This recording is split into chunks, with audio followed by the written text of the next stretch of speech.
everyone. Today we'll discuss the difference between prokaryotic and eukaryotic cell.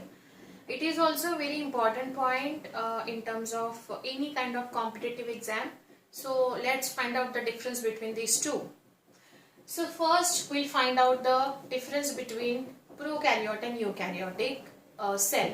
So it's very easy to remember, easy to find out.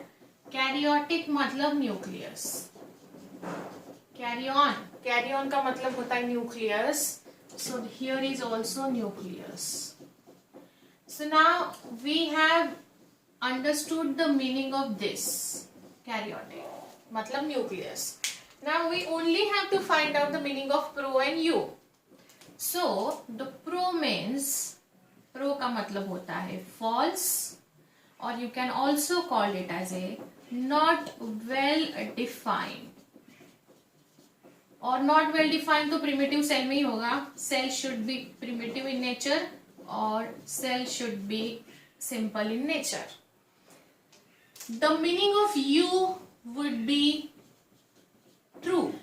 True nucleus is there and another you can say well defined nucleus.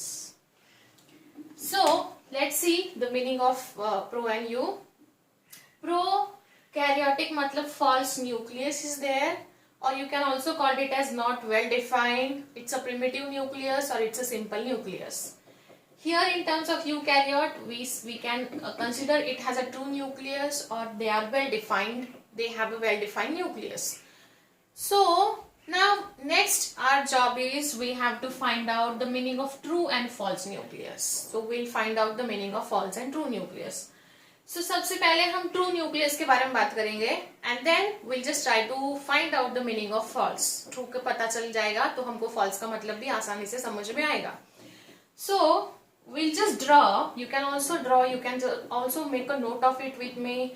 And yes, we'll just see typical structure of nucleus. So here is the typical structure of nucleus.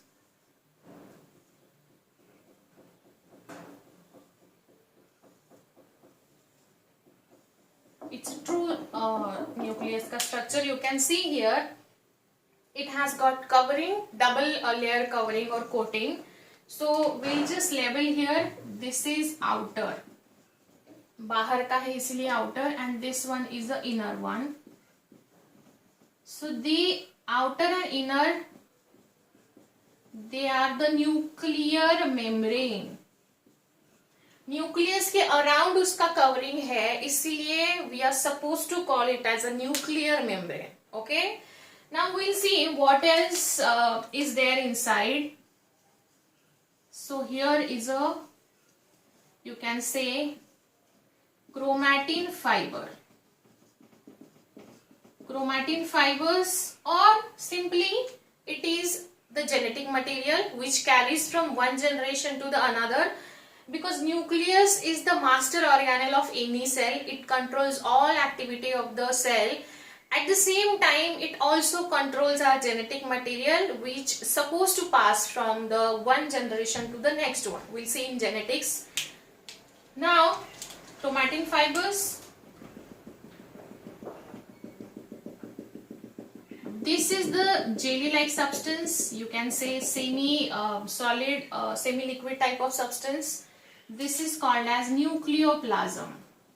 Nucleoplasm, जैसे cell में cytoplasm होता है, because वो cell में होता है, वैसे ये न्यूक्लियस में है न्यूक्लियोप्लाज्म. ये सेल को इंटैक्ट रखता है. सेल ये न्यूक्लियस को एक शेप प्रोवाइड करता है. एट द सेम टाइम ये न्यूक्लियस को ड्राई होने से भी बचाता है. मतलब it prevents the dryness of the nucleus. Also it is responsible for the maintaining health of another organelle inside the nucleus. And one more structure is there which is called as nucleolus. And here there are number of gaps you can observe. These gaps are nothing but nuclear pores. These gaps are called nuclear pour.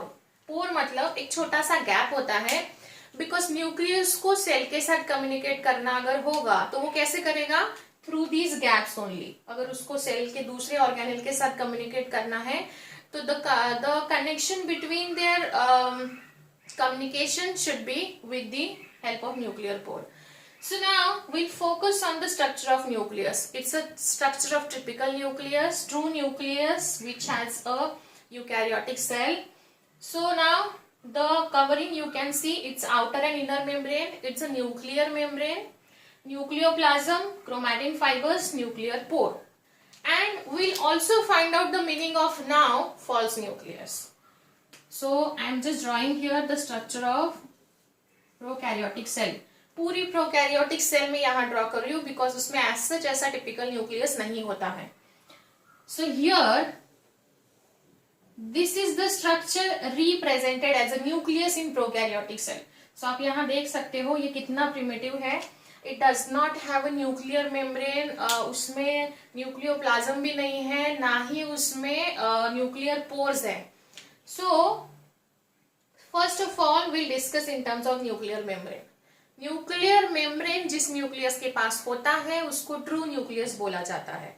The nucleus should be surrounded with the nuclear membrane, supposed to call it as a true nucleus.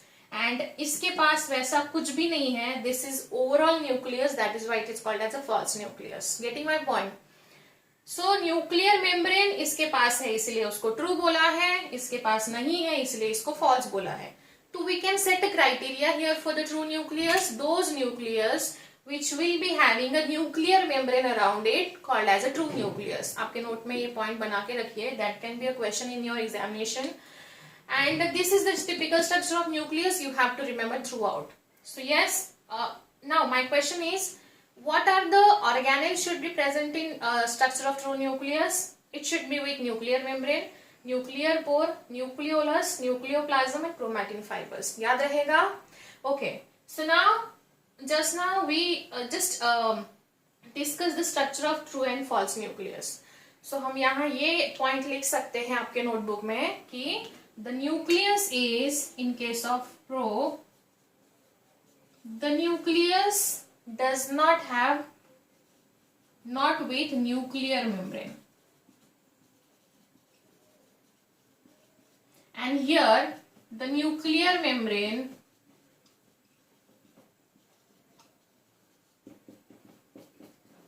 is present. समझ में आया आपको?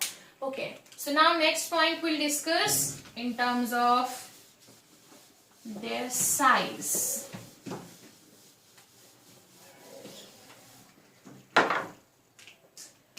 The size of prokaryotic cell would be 0.2 to 2 micrometer in diameter. So you can observe here they are very small in nature, and here it can be 10 to 100 micrometer in diameter. So you can see the difference in their sizes. So this one should be a very small, primitive in nature, and eukaryotic would be thoda sa advanced in as compared to this one, prokaryotic one. Now next would be we'll discuss in terms of cell wall. Cell wall के बारे में discuss करेंगे. Cell wall. पहली बात तो cell wall बहुत सारे prokaryotic में नहीं होगा, but if it is there, if the cell wall is there, then if cell wall is present, तो वो किस चीज की बनी हुई होनी चाहिए? It should be made up of peptidoglycan. Peptidoglycan. So अगर बनी हुई होनी चाहिए तो पेप्टिडोग्लिकैन की बनी हुई होनी चाहिए. Now eukaryote, we'll just see the eukaryote. Cell wall is present, but किस में present होती है? Cell wall is present in terms of plant cell. Plant cell में cell wall present होता है, and अगर cell wall है तो उसका component भी होना चाहिए. तो प्लांट सेल का जो बना होता है कंपोनेंट वो है सेल्यूलोज. सेल्यूलोज से प्लांट का सेल वॉल बना होता है. And in case of animal cell In case of animal cell, instead of cell wall, it should have a cell membrane. So animal cell में cell wall absent होता है, cell wall is absent. Instead of that, it should have a cell membrane.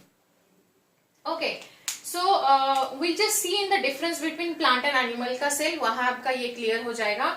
So now here, in terms of size and cell shape, we have now just discovered. So next would be in terms of their organelle. उनके organelle के बारे में बात करेंगे. Organelle मतलब cell के अंदर क्या होगा. सो यहाँ I'll just draw the prokaryotic cell like this. This is nucleus. It acts like a nucleus. उसको मेसोसोम बोलते हैं. ये हमने अभी पढ़ लिया. लेकिन इसके अलावा इसके पास as such कुछ होता नहीं है. एक राइबोसोम होता है, एक छोटा सा एक्स्ट्रा क्रोमोसोमल जेनेटिक मटेरियल रहेगा. इसके पास अगेन सीलियाज रहेंगे, ऐसे फ्लैजेला रहेगा and cilia all over the body. वो डिपेंड करता है ऑल ओवर बॉडी है या कहाँ है, बट मैं एक बेसिक डायग्राम ड्रॉ करके दे रही हूँ. ये होता है prokaryotic cell. But then eukaryotic cell हम डिटेल में पढ़ेंगे, बट जो पॉइंट मुझे यहाँ डिस्कस करना है उस पर फोकस करते हैं. द पॉइंट इज, अगर suppose this one is a plant cell, ये प्लांट सेल होगा और this could be a animal cell, ये एनिमल सेल होगा. ठीक है, इनके अंदर और भी ऑर्गेनेल्स होने चाहिए. लाइक यहाँ प्लांट में सेल वॉल होगा, ये सेल मेम्ब्रेन है. यहाँ न्यूक्लियस होगा. न्यूक्लियस ऐसे अलग अलग पोजीशन पे क्यों है वो आपको difference in plant and animal में क्लियर हो जाएगा. उसके बाद प्लांट में क्लोरोप्लास्ट होना चाहिए, फिर माइटोकॉन्ड्रिया होना चाहिए, फिर एक वैक्यूल होना चाहिए. सो ये सारे ऑर्गेनेल्स जो है, ये most of the organelles in eukaryote are membrane bound. सबके पास एक खुद का कवरिंग होता है which is protective in nature. So आपको ये यहां समझना है, the organelles are membrane bound. Most of the organelles are membrane bound. Not all. There are few exceptions we'll see later on. But then most of the organelle are membrane bound. उसके around membrane होगा. जैसे अगर suppose अब मैंने mitochondria draw किया, तो mitochondria का ये बाहर का लेयर है. बाहर का लेयर है वो प्रोटेक्टिव इन नेचर है. लाइक अगर मैंने क्लोरोप्लास्ट ड्रॉ किया तो क्लोरोप्लास्ट के पास ऐसे 2 लेयर्स होते हैं for the protection. Even vacuole also have its own covering. So इसका मतलब ये है कि यूकैरियोटिक में हर एक ऑर्गेनेल के पास एक प्रोटेक्टिव लेयर रहेगा एंड वो हम बोलेंगे यहाँ मेम्ब्रेन बाउंड होता है. प्रोकैरियोटिक में यहाँ organelles are not membrane bound. इसमें जो ऑर्गेनेल है वो मेम्ब्रेन बाउंड नहीं होता है. सो उसमें कोई प्रोटेक्टिव लेयर नहीं होता है because it's a primitive one. It's a very simplest cell I would say as compare to the eukaryotic one. ठीक है, तो ये पॉइंट यहाँ हो गया. अभी हम अगला पॉइंट पढ़ेंगे in terms of ribosome. Ribosome एक ऐसा ऑर्गेनेल है जो दोनों में प्रेजेंट होता है. सो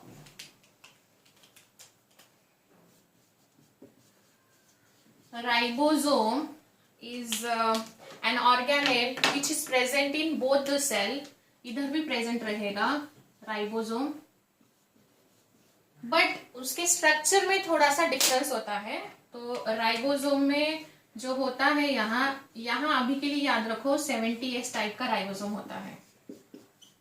70S टाइप का होता है and here it is 80S type. Will see in detail when we'll discuss eukaryotic and prokaryotic cell in detail.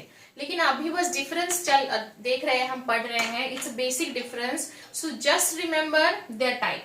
70 and 80 अलग अलग है. इसमें 70 होता है, इसमें 80 होता है. Now see, this is called as Svedberg coefficient. Svedberg नाम के साइंटिस्ट ने इसको ढूंढ के निकाला है ये ऑर्गेनेल को, इसलिए उसको सेडिमेंटेशन कोएफिशिएंट भी बोला जाता है या स्वेडबर्ग कांस्टेंट भी बोला जाता है, एस फॉर स्वेडबर्ग और सेडिमेंटेशन कोएफिशिएंट। सो नाउ ये ऑर्गेनेल दोनों में प्रेजेंट होता है एंड इसके बाहर कवरिंग नहीं होती है, so it does not have a covering, no covering. Even यहां भी इसके पास कोई कवरिंग नहीं होती है बाहर के। सो आपको ये यहाँ चीज समझनी पड़ेगी।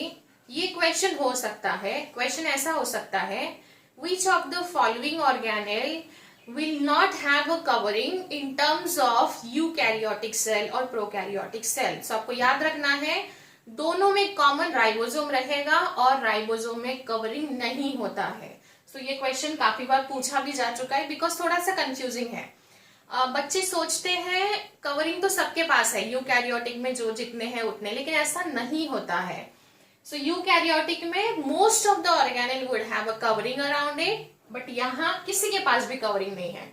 और ये ऑर्गेनेल दोनों में कॉमन है, इसलिए इस दोनों में भी कवरिंग नहीं होता है। But there is a difference in the type में डिफरेंस होता है, will see it later on. यहां तक इतना याद रखिए। फिर उसके बाद राइबोसोम का समझने के बाद now will see their example. काफी इंटरेस्टिंग एग्जाम्पल्स है। क्या क्लिक हो रहा है आपके दिमाग में प्रोकैरियोटिक सेल के एग्जाम्पल्स? सो पहला एग्जाम्पल है bacteria. First example is bacteria. Mycoplasma, जो कि स्मॉलेस्ट सेल हमने अभी लर्न किया था। Mycoplasma is the smallest cell and yes, mycoplasma पे भी काफी बार क्वेश्चन आ चुके हैं। तो bacteria we can also called as a cyanobacteria. Cyanobacteria भी उसका एग्जाम्पल हो सकता है। Cyanobacteria is also called as blue green algae. Cyanobacteria को ब्लू ग्रीन अलगे भी बोला जाता है। So these are the basic examples of the prokaryotic cell. Now बहुत सारे बुक में दूसरा एग्जाम्पल भी दिया है, archaebacteria. So what happened, will see here, bacteria के टर्म्स में ही है वो। बैक्टीरिया की दो क्लासिफिकेशन है। Bacteria has a two drop downs. पहला है आरके बैक्टीरिया और दूसरा है यू बैक्टीरिया। जैसे हमने पढ़ा सेल में प्रोकैरियोटिक सेल सिंपलेस्ट और बहुत ही प्रिमिटिव सेल है, वैसे बैक्टीरिया में आरके बैक्टीरिया बहुत प्रिमिटिव है। तो हम इसको लिख सकते हैं, ये बैक्टीरिया का भी ये एंसेस्टर्स है बैक्टीरिया का। They are called as ancient bacteria and you का मतलब आपको पता है ट्रू, तो ये होते हैं ट्रू बैक्टीरिया। तो हमें जो भी डिसीज होते हैं बैक्टीरियल डिसीज वो बेसिकली इससे होते हैं, इससे हमें कोई हार्म नहीं होता है। तो आरके बैक्टीरिया की एक स्पेशलिटी है, कोई भी एग्जाम हो इसमें एक क्वेश्चन कंपलसरी होता है बिकॉज उसकी स्पेशलिटी बहुत स्पेशल है। It can tolerate any kind of extreme situation. ये बहुत हॉट टेम्परेचर में भी रह सकता है, कोल्ड में भी रह सकता है। ये कहीं इसको अगर आपने एसिड में भी डाल दिया तो भी ये सरवाइव करेगा। So yes, this is archaebacteria. It can survive extreme situation और एक्सट्रीम कंडीशन। सो आरके मतलब ये बैक्टीरिया का भी एंशिएंट पहले का मतलब बैक्टीरिया जब आया होगा तो पहले ये ऐसा हुआ होगा, फिर उससे मॉडिफाई होके ऐसा हुआ होगा। लाइक इवोल्यूशन में अगर आप देखोगे तो सबसे पहले प्रोकैरियोटिक सेल का ये हुआ है, प्रोकैरियोटिक सेल अर्थ पे फॉर्म हुई है at the time of evolution.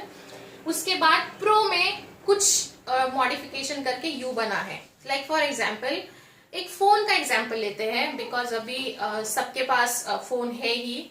Phone जब शुरू में फोन आया था मार्केट में तो बहुत ही सिंपलेस्ट टाइप के फोन आए थे। लाइक जब आपके पास ब्लैक एंड व्हाइट में भी उसका डिस्प्ले होगा या फिर उसमें टच स्क्रीन नहीं होगा, है ना। तो नोकिया का एक छोटा सा फोन भी अगर किसी के पास हुआ तो बहुत अच्छा लगता था। तो बात ये है यहाँ, द कॉन्सेप्ट इज प्रो मतलब सिंपल। कोई भी चीज इवन टेक्नोलॉजी में भी देखिए मार्केट में जब आती है तो सिंपलेस्ट फॉर्म में आती है। तो नेचर में भी ये सेल सबसे पहले जो आया है वो सिंपल फॉर्म में आया है। एंड उसके बाद देखो आज हर दूसरे दिन एक फोन लॉन्च होता है और उसमें पहले वाले से बेटर फीचर्स ऐड होते हैं। तो यहाँ भी सेम है, प्रो से यू बना है और यू जो है इसको आप एडवांस सेल बोल सकते हो। This is the advanced cell और ये है प्रिमिटिव सेल। सो यहाँ यही याद रखो, जो कि आपकी डे टू डे लाइफ का एग्जाम्पल है उससे कोरिलेट करोगे तो ज्यादा बेटर आपको अंडरस्टैंडिंग रहेगी। प्रिमिटिव सेल है जो कि पहले आई थी, उसको मॉडिफाई करके एडवांस बनाया है। तो अभी उसके एग्जाम्पल्स बताओ मुझे क्या हो सकते हैं। उसके एग्जाम्पल्स है plant cell and animal cell. Animal में अगर हमें कंसिडर करें तो हमसे ज्यादा इवॉल्व ऑर्गेनिज्म अर्थ पे कोई नहीं है। एंड प्लांट तो बहुत सारे हैं, बहुत सारे ट्रीज हैं, छोटे छोटे हर्ब्स एंड शर्ब्स हैं। So they are all useful for us और यूजफुल फॉर द नेचर, और उनकी लाइफ भी थोड़ी कॉम्प्लिकेटेड है, उनके cells and all. So basically ये कॉम्प्लेक्सिटी उनको यूकैरियोटिक सेल से मिली है। सो ये एक बेसिक डिफरेंस है प्रोकैरियोटिक एंड यूकैरियोटिक सेल का। सो आप यहाँ अपने नोट्स बनाए होंगे ऐसा मैं अज्यूम करके चल रही हूँ। एग्जाम पॉइंट ऑफ व्यू से it's a very important point and example भी आपको उसके याद रखने हैं। And now in next session will see the eukaryotic cell का each and every organelle and will find out their function. So functions पे भी काफी बार क्वेश्चन पूछे जा चुके हैं। So yes, we'll see eukaryotic cell in next session.